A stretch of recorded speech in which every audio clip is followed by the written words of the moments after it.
Hey guys, before I get into the nitty-gritty of Inceldom, I wanted to give you guys a very important Goblin update that I received just a couple of days after I posted the original Goblin threat assessment. So apparently there is a scientist out there that is trying to reverse engineer Goblins' faces to make them healthier. This is not gonna solve a lot of the problems that I addressed in the video as it relates to their sexual reproduction, but it is nice to know that there is at least one person out there that is doing God's work. But without further ado, let us get into the much needed threat assessment on incels. Incel.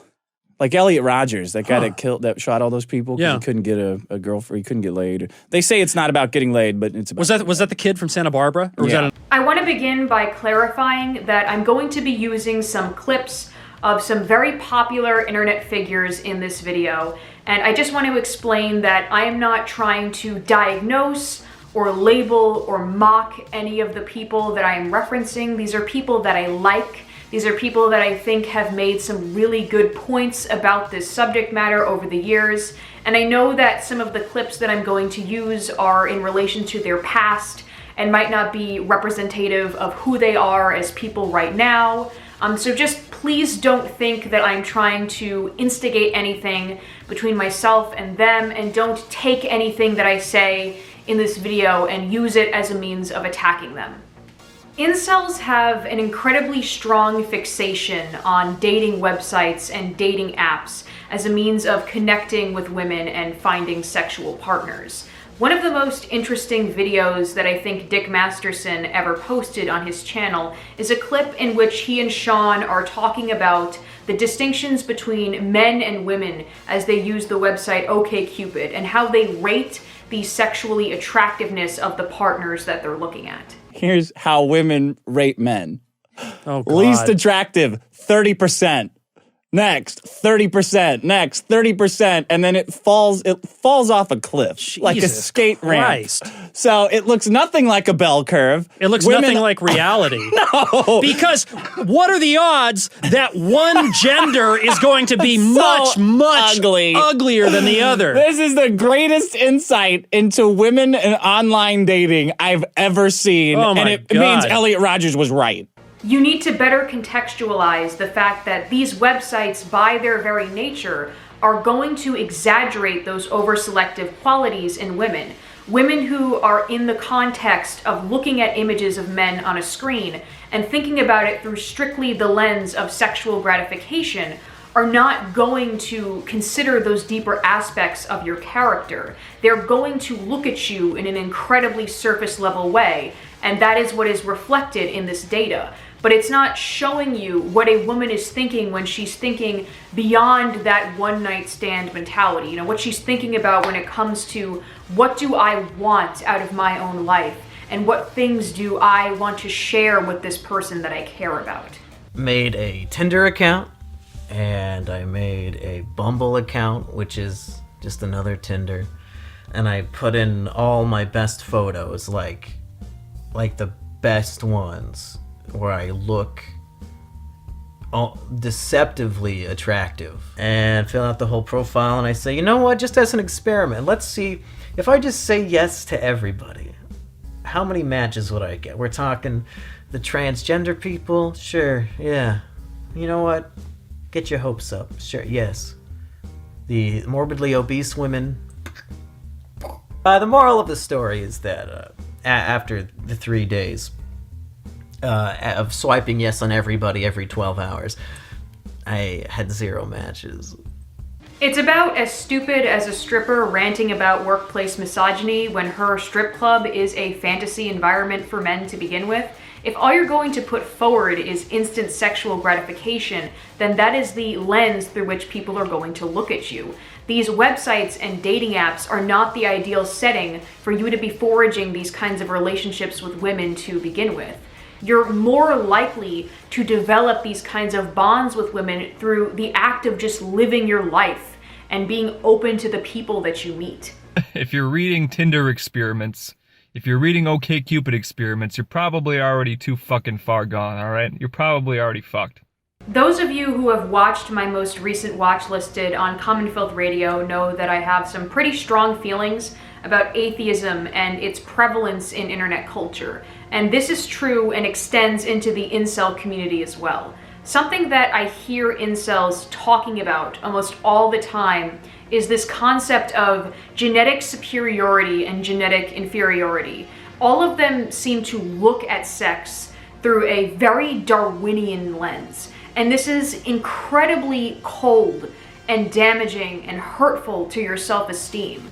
I don't know why men who identify themselves as being genetically weak would be so willing to embrace the concept of atheism and natural selection and Darwinistic thinking when it is so detrimental to the things that they personally want in their life. It's not my looks. It's not my looks. It's not my looks. Okay? Take everything you are. You can, and go do yourself. Go do an OkCupid experiment. Go do a Tinder experiment. Go find a picture of a genetically superior male and slap that on where everything else was. Women aren't going to give a shit. You could piss on them. They don't care. You could be a fucking homeless loser. They don't care. You know, as long as you're genetically superior from day one, height, bone structure, that's what matters. That's all that matters. I guess their atheistic mindset is stemming from bitterness and a feeling like God doesn't love or care about them. But you do realize that a secular society is going to place emphasis on your worldly presence as a man, whereas a theological society would respect and honor the intrinsic value of your masculinity. There are some incels who appear to be intelligent enough to have figured this out. I probably wouldn't view the things that you might view as oppression as oppression. I have a feeling. I would view it more as how we treat children that we love. Controlling women in a loving Christian way, in some kind of a domestic way to make sure women know their place. Really creepy shit, dude. But I do want to say that if you're pursuing Christianity with the sole purpose of getting pussy, you're kind of missing the point. And I think it would be a much better idea for you to let God into your heart and maybe heal some of the pain that you feel because of these experiences in your life first.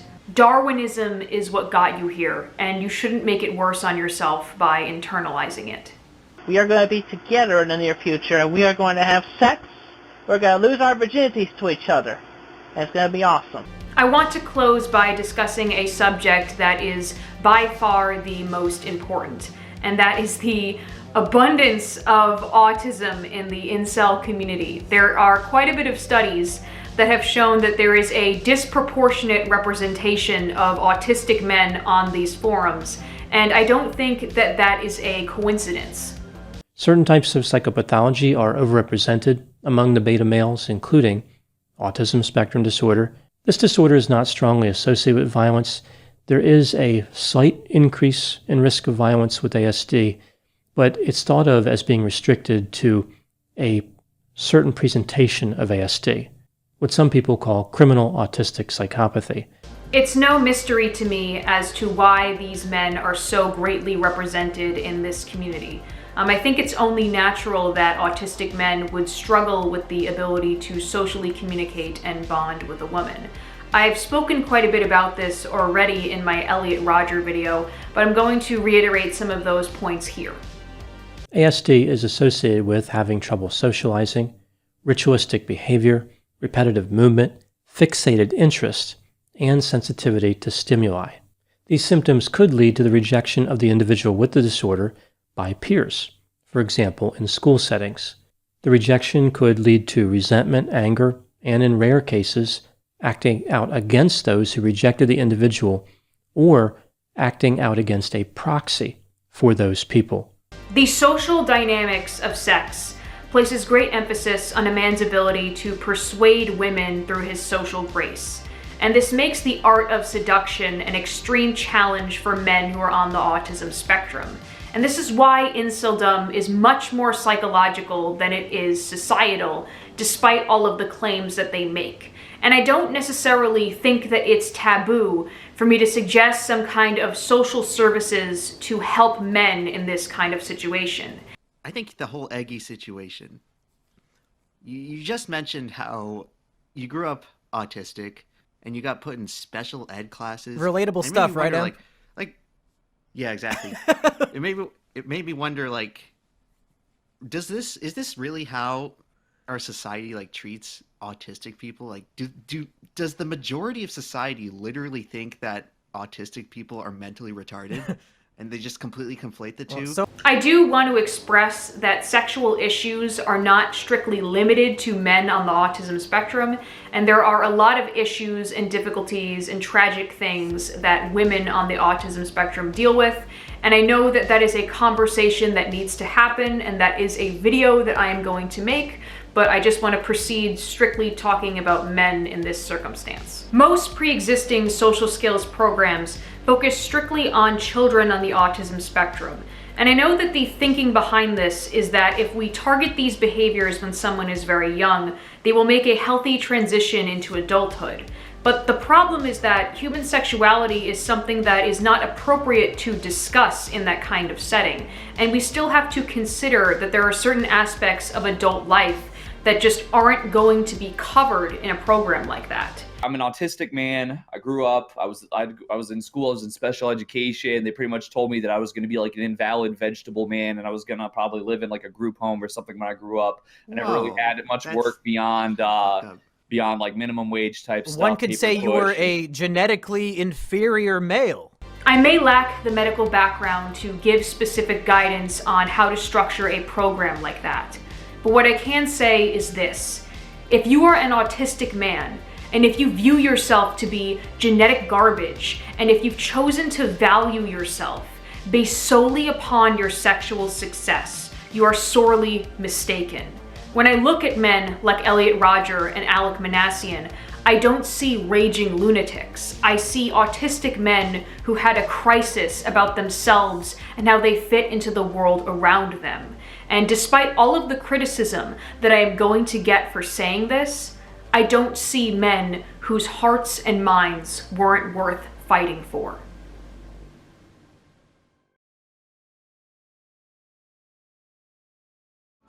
I never wanna hear I have a boyfriend. Tell me why I'm stuck as a virgin with rage. Tell me why I so need a cute girl my age. Tell me why I never wanna hear you say I